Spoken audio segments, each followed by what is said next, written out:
오늘 우리에게 주시는 하나님의 말씀은 누가복음 19장 1절에서 10절까지의 말씀입니다. 신약성경 누가복음 19장 1절부터 10절까지의 말씀입니다.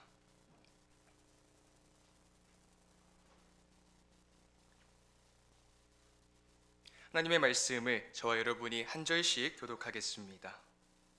예수께서 여리고로 들어가 지나가시더라.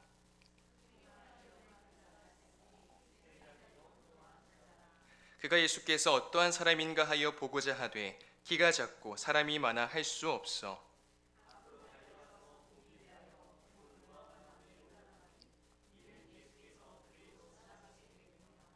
예수께서 그곳에 이르사 쳐다보시고 이르시되 삭개오야 속히 내려오라 내가 오늘 네 집에 유하여야 하겠다 하시니 뭇 사람이 보고 수근거려 이르되 저가 죄인의 집에 유하러 들어갔도다 하더라.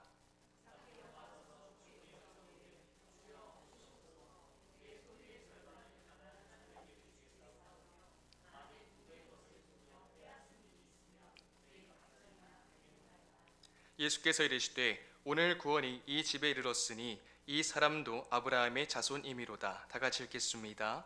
인자가 온 것은 잃어버린 자를 찾아 구원하려 함이니라. 아멘. 1877년 독일 비르텐베르크의 칼프에서 태어나 목사인 아버지와 신학교 집안의 어머니 밑에서 자란 한 작가가 있습니다. 자아를 찾아 나선 여행자라고도 불리는 헤르만 헤세인데요. 헤세의 주요 저서 중 하나인 데미안에는 이런 구절이 있습니다. 병아리는 알을 깨고 나온다. 아주 유명한 대목이죠. 이 문장과 유사한 의미를 지닌 줄탁동시라는 사자성어가 있습니다. 이 줄탁동시는 병아리와 어미닭이 알의 안과 밖에서 부리를 모아 동시에 껍질을 깨는 것을 뜻하는데요. 병아리가 알 껍질 안에서 나오려고 꿈틀대며 부리로 톡톡 치면 초조하게 예쁜 새끼가 나오기를 기다린 어미닭은 그 소리를 듣고 병아리가 잘 깨고 나올 수 있도록 껍질을 조금 쪼아주는 겁니다. 이때 어미닭이 자기 자식을 사랑하는 마음에 병아리의 수고를 덜어주려고 혼자 왕창 깨뜨려 버리면 큰일 납니다. 나방이 날개 죽지를 고치 속에서 빼내려고 몸부림치며 퍼덕일 때 곤충학자가 안쓰러운 나머지 고치를 찢어 도와주었더니 나비가 곤충학자의 도움에 힘입어 헐헐 날아가는 것이 아니라 오히려 나비는 꼬랑지를 땅에 끌며 날지 못하더라는 얘기가 있어요. 병아리도 마찬가지입니다. 스스로 해결해야 하는 숙제를 누가 대신 해줘 버리면 그 문제를 주체적으로 헤쳐나갈 수 있는 힘을 상실하게 됩니다. 하지만 아무리 그렇다 하더라도 병아리 혼자만의 힘만으로는 알을 깨고 나오는 것이 역부족인 게 사실이에요. 어미닭의 도움이 꼭 필요한 것이죠. 그래서 어미닭은 새끼가 두드리는 것을 세심히 관찰해가며 알 밖에서 조금씩 톡톡 깨는 데 동참합니다. 그렇습니다. 병아리는 안에서, 어미닭은 밖에서 같은 시간에 함께 쪼아서 알을 깨야 합니다. 이게 줄탁동시가 가리키는 의미예요. 이런 과정을 통해서 마침내 작고 귀엽고 소중한 병아리가 알을 까고 세상에 부화하게 되는 것입니다. 여러분, 하늘은 스스로 돕는 자를 돕는다라는 말이 있습니다. 하늘도 가만히 앉아있는 게으른 자가 아니라 자기 나름의 최선을 다하는 일을 즐겨 도와준다는 의미예요. 어찌 보면 줄탁동시와 딱 맞아떨어지는 말로 보이기도 합니다. 하지만 절대 그렇지 않음에 유의해야 돼요. 사실 하늘은 스스로 돕는 자를 돕는다라는 말처럼 비성경적이고 율법적인 말도 없습니다. 이 말을 성경적으로 수정하면 다음과 같아요. 하늘은 스스로 도울 수 없는 자를 돕는다. 여러분, 이것이 복음이고 타 종교와의 차별성을 보여주는 말입니다. 타 종교는 인간이 돌을 닦고 죄와 거리가 먼 선한 삶을 잘 살면 성불을 하고 신이 된다고 가르칩니다. 인간은 신이 될 수 있는 신적 잠재력을 지닌 존재란 말이죠. 대표적으로 윤회 사상, 뉴에이지 세계관이 그렇습니다. 하지만 기독교는 그 출발부터가 그것들과는 차별화되는 생명의 복음입니다. 인간의 노력과 추구와 선행이 앞서는 것은 기독교도 성경도 복음도 아니에요. 언제나 우리의 출발점은 하나님이어야 합니다. 앞에서 줄탁동시가 뜻하는 의미를 살펴보았습니다. 병아리가 부화할 준비가 되면 알 안에서 부리로 먼저 알을 톡톡 치며 신호를 보내죠. 그러나 사실은 어미가 이 모든 과정과 때를 다 알고 밖에서 기다리고 있다가 새끼가 신호하면 알 밖에서 부리로 조금씩 치며 함께 부화하도록 도움을 주는 것입니다. 다시 말해 선행적인 준비와 기다림과 주도권은 어미에게 있다는 말이죠.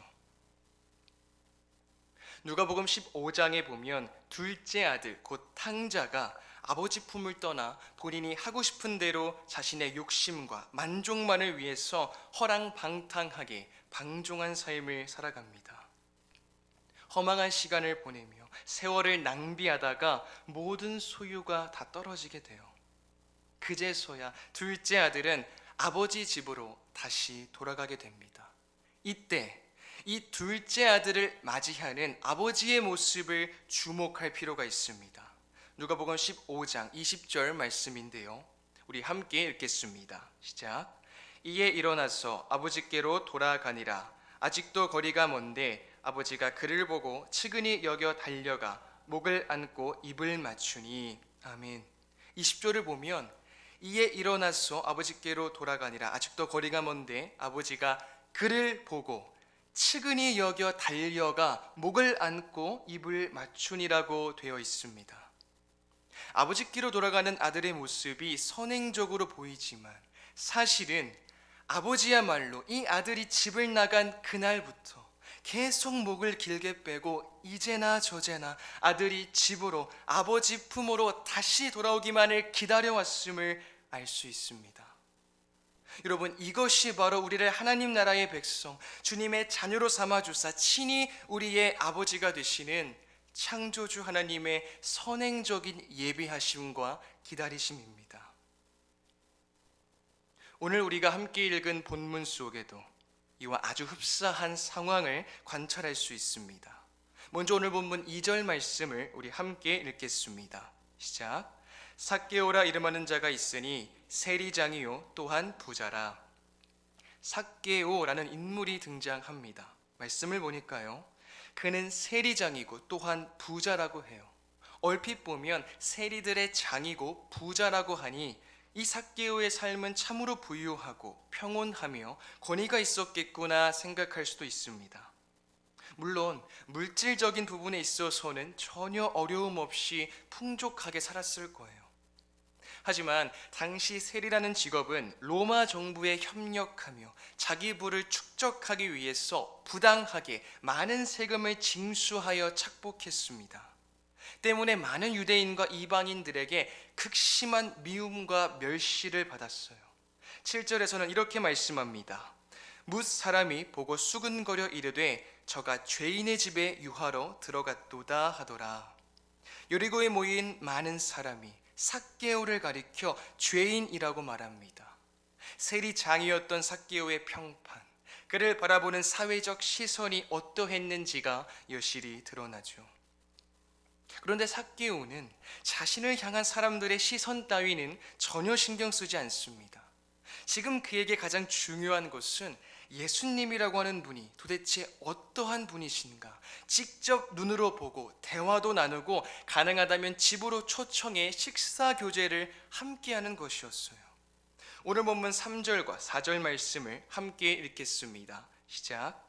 그가 예수께서 어떠한 사람인가 하여 보고자 하되 키가 작고 사람이 많아 할 수 없어 앞으로 달려가서 보기 위하여 돌무화과나무에 올라가니 이는 예수께서 그리로 지나가시게 되미로라. 아멘.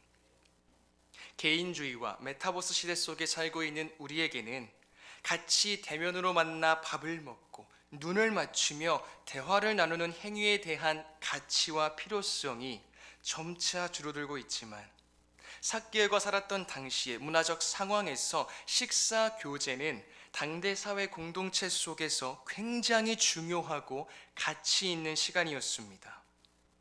식탁의 교제는 친밀성과 동질성으로 상징됩니다.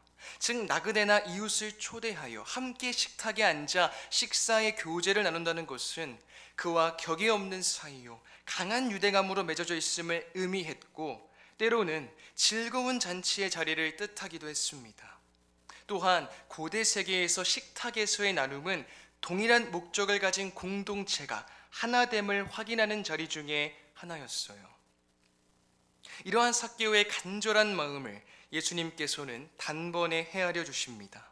5절과 6절 말씀 우리 함께 읽겠습니다. 시작. 예수께서 그곳에 이르사 쳐다보시고 이르시되 삭개오야 속히 내려오라. 내가 오늘 네 집에 유하여야 하겠다 하시니 급히 내려와 즐거워하며 영접하거늘. 아멘. 예수님께서는 돌무화과 나무에 올라가 있는 삭개오를 바라보시고 속히 내려오라 하시면서 당장 오늘 그의 집에 머물러 묵으시겠다고 말씀하십니다. 예수님의 말씀을 들은 삭개오가 얼마나 기뻤던지 급히 내려와 즐거워하며 예수님을 환영하고 기꺼이 자신의 집으로 맞아들입니다. 너무나 큰 감격이 됐던 삭개오는 8절에서 이렇게 고백하는데요. 제가 읽겠습니다. 삭개오가 서서 주께 여짜오되 주여 보시옵소서, 내 소유의 절반을 가난한 자들에게 주겠사오며 만일 누구의 것을 속여 빼앗은 일이 있으면 네 갑절이나 갚겠나이다. 구약의 율법에 따르면 금전적인 강탈에 대한 법적 보상은 강탈한 것의 20%를 더해야 했습니다. 이에 삭개오의 결심은 그가 이야기한 손해를 복구하고자 하는 굳은 의지의 표현이자 예수님과의 만남이 초래한 내적 변화의 표현이기도 합니다. 삭개오의 말을 들은 예수님께서는 그에게 이렇게 말씀하십니다. 9절과 10절 말씀 우리 함께 읽겠습니다. 시작. 예수께서 이르시되 오늘 구원이 이 집에 이르렀으니 이 사람도 아브라함의 자손이미로다. 인자가 온 것은 잃어버린 자를 찾아 구원하려 함이니라. 아멘. 예수님은 잃은 자들을 찾아 구원하기 위해 오셨습니다. 이러한 형식은 에스겔 34장 16절에서 자신을 이스라엘의 잃은 양을 찾아 구하시는 참 목자로 기술하는 여호와의 자기 묘사를 반영합니다. 에스겔 34장 16절 말씀도 우리 함께 읽겠습니다. 시작. 그 잃어버린 자를 찾아 내가 찾으며 쫓기는 자를 내가 돌아오게 하며 상한 자를 내가 싸매 주며 병든 자를 내가 강하게 하려니와 살진 자와 강한 자는 내가 없애고 정의대로 그것들을 먹이리라. 예수님은 자기 사역을 이스라엘에서 잃은 자들을 찾으시고 이스라엘의 지도자들이 학대한 백성을 고치고 회복시키는 여호와의 뜻이라고 말씀하시는 것입니다. 여러분, 절실한 심정으로 예수님을 찾아갔던 삭개오는 예수님으로 인하여 구원받아 새 생명을 얻게 되었습니다. 새 사람이 되었어요. 삭개오와 예수님과의 만남은 단순히 예수님을 보는 데서 그치지 않았습니다. 그런데 여기에서 우리가 결코 놓쳐서는 안 될 반드시 주목해야 하는 아주 중요한 포인트가 있습니다. 오늘 본문 1절 말씀인데요. 우리 함께 읽겠습니다. 시작. 예수께서 여리고로 들어가 지나가시더라. 아멘. 예수께서 여리고로 들어가 지나가시더라. 오늘 본문은 마치 삭개오가 먼저 예수님을 찾아간 것처럼 생각할 수 있습니다.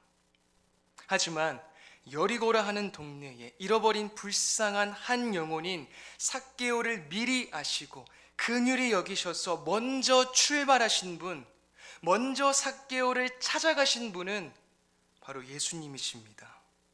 우리는 이 사실을 결코 놓치지 말아야 합니다. 우리 삶 가운데 하나님의 은혜가 선행적으로 작동되지 않는다면, 우리가 아무리 노력하고 몸부림치며 발버둥 쳐도 우리에겐 그 어떤 소망도 존재할 수 없습니다. 우리는 우리 삶에 선행하는 은혜의 선물을 받으면서 우리 또한 그 은혜를 받은 자답게 최선을 다하여 주님 보시기에 가장 합당한 삶을 일평생 살아가야 합니다. 여러분, 하나님 50%, 나 50%가 아니에요. 하나님의 은혜의 역사 100%와 그것을 힘입은 나 자신의 최선의 삶 100%가 연합되어 이 세상의 그 어떠한 것도 비교할 수 없는 하나님의 멋진 걸작품이 만들어지는 것입니다. 하나님이 창조하신 자연 만물의 생성과 성장과 소멸과 재탄생의 과정은 우리 인간의 탄생과 성장과 죽음과 부활을 보여주는 신비로운 그림자들입니다. 주님의 자녀들인 우리는 하나님의 창조 질서에 따라서 봄, 여름, 가을, 겨울 이 아름다운 사계절의 흐름 속에 살아가고 있습니다. 사랑하는 성도님들, 그 거대하고 선하신 섭리의 과정 속에서 하나님이 적나라하게 보여주려 하시는 하나님 나라의 복음이 갖고 있는 신비를 깨닫지 못한다면 그보다 더 안타까운 일은 없을 겁니다. 올해 예배하는 우리 모두가 줄탁동시가 주는 의미가 무엇인지를 하나님의 말씀을 통하여 새롭게 새길 수 있기를 원합니다. 언제나 하나님의 은혜가 선행되는 가운데 그 은혜에 힘입어 우리의 삶이 지속될 수 있음을 반드시 기억해야 합니다. 오늘도 지금 이 순간에도 측량할 수 없는 은혜로 우리를 주님의 자녀 삼아 주시고 매 순간 붙드시고 인도하시며 동행하시는 하나님의 영광을 위해 하나님 보시기에 가장 합당한 인생길을 걸어가는 모든 성도님이 다 되시기를 주님의 이름으로 축복드립니다. 우리 함께 주신 말씀을 생각하며 기도하겠습니다. 날마다 우리 삶 속에 선행하는 그 크신 주님의 은혜를 우리가 매 순간 경험하고 또한 우리 입술로 고백하며 주님의 걸작품다운 인생을 살아가는 우리 모두가 될 수 있도록 지금 합심하여 기도하겠습니다. 하나님 감사합니다. 우리를 다시금 주님 기도의 자리로 인도하여 주시고 하나님 주의 말씀을 듣게 하시니 감사합니다. 주님, 우리의 모든 삶 속에 주님의 은혜가 선행함을 고백합니다. 그 선행하는 주님의 은혜로 말미암아 우리가 오늘을 살아갈 수 있음을 주님 고백합니다. 주님, 우리의 힘과 능력이 아니라 오롯이 주님의 은혜를 그 주님의 전적인 은혜에 힘입어 하나님 우리가 호흡하며 주어진 일상을 살아갈 수 있음을 다시금 주님 고백합니다. 우리가 이 사실을 날마다 주님 묵상하고 우리의 삶으로 고백하며 하나님 매 순간 우리와 함께 하시고 그 거대하고 광활한 선하신 섭리 가운데 우리를 붙드시고 인도하시는 그 주님을 날마다 붙들고 의지하며 그 주님을 의존하며 주님 말씀을 뜨고 나아가는 우리 모두가 될 수 있도록 주님 도와주시옵소서. 주님의 걸작품다운 인생을 살아갈 수 있기를 소망합니다. 주님, 모든 필요를 미리 하시고 채우시고 공급하시는 주님, 날마다 샘을 공급하시는 주님, 그 주님을 붙들고 주님만을 의지하며 우리 일상을 주님 앞에 주님 보시기에 가장 합당하게 주의 말씀에 순종하며 나아갈 수 있도록 하나님 예배한 우리 모두를 긍휼히 여겨주시고 우리의 삶을 붙드시고 주님 함께하여 인도하여 주시옵소서.